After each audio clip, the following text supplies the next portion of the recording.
The learning goal in this lesson is to develop your understanding of how the composers use structure and form to construct meaning in the Motorcycle Diaries, and explore how these elements shape readers' experience of discovery in and through the text.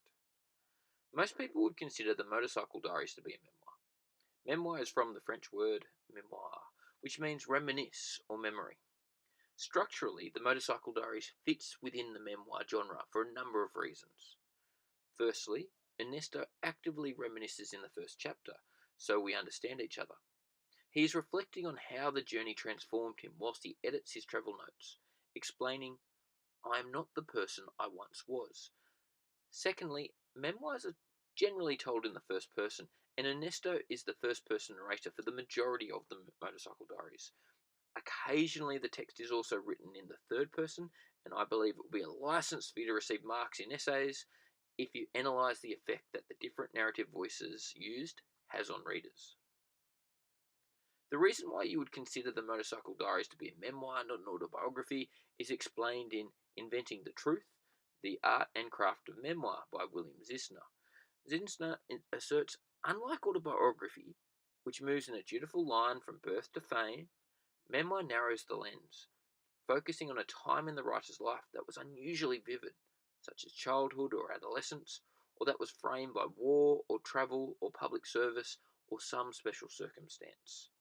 The Motorcycle Diaries fits this definition of memoir, as it represents the story of Ernesto's journey through South America with Alberto, focusing on this specific period of time rather than his whole life.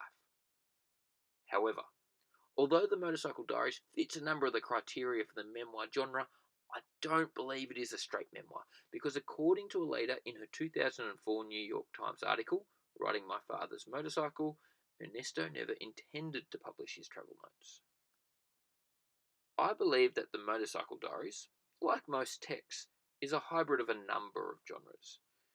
This makes the text slightly ambiguous. It has been identified as a memoir, a Bildungsroman, a travel diary, and a biography. I think the most important thing is for you to recognise that the Motorcycle Diaries is considered to be a non-fiction text, and you need to analyse what a non-fiction text actually is. It's important that you understand that all texts are constructions, including non-fiction texts. We automatically view some forms of text as truth and reality.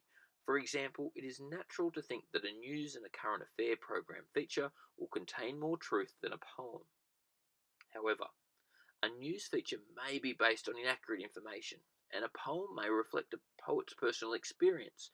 Therefore, despite the fact that the Motorcycle Diaries is a non-fiction text, we need to view it as a construction rather than a historical reality.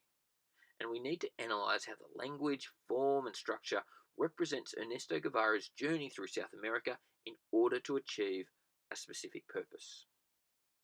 Since Ernesto had no intention of publishing his travel notes, we need to explore why Aleida Guevarra, Ernesto's daughter, chose to cobble together a variety of different texts, including selected samples of Ernesto's travel notes, photographs and speeches, into the Motorcycle Diaries.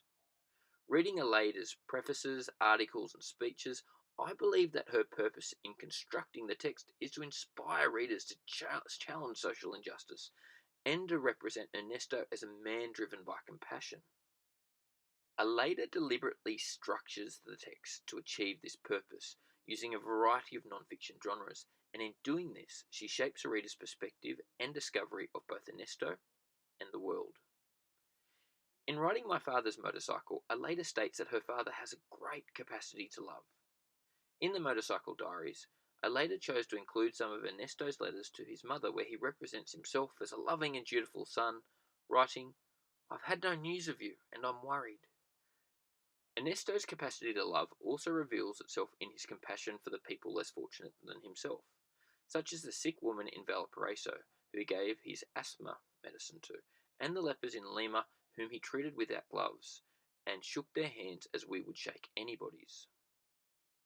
These experiences of social injustice during his travels were the catalyst for Ernesto's transformation into Che, the revolutionary. In her 2003 preface at the start of the Motorcycle Diaries, Aleida exhorts the reader to help create a world that is much more just.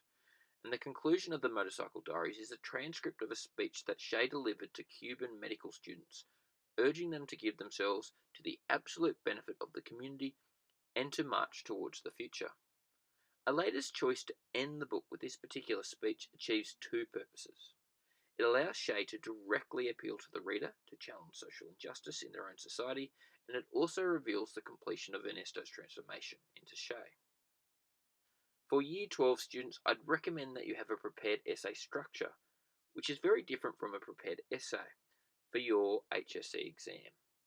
In the essay structure that I recommend, the information provided in this video would fit in paragraph 3, where you discuss form and structure. Obviously, this paragraph will need to prove your thesis statement and answer the question.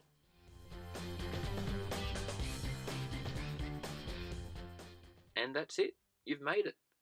To recap the main points of the lesson, the Motorcycle Diaries is a construction cobbling together a number of different non-fiction text types. Aleida Guevara created the text to positively represent her father, Ernesto Che Guevarra, and to continue his work challenging social injustice. This purpose shaped the decisions that Aleida made in constructing the text. So as the orchestra music begins to play, the final thing for me to do is to wish Year 12 students all the best with their studies and exams. Thank you so much for watching.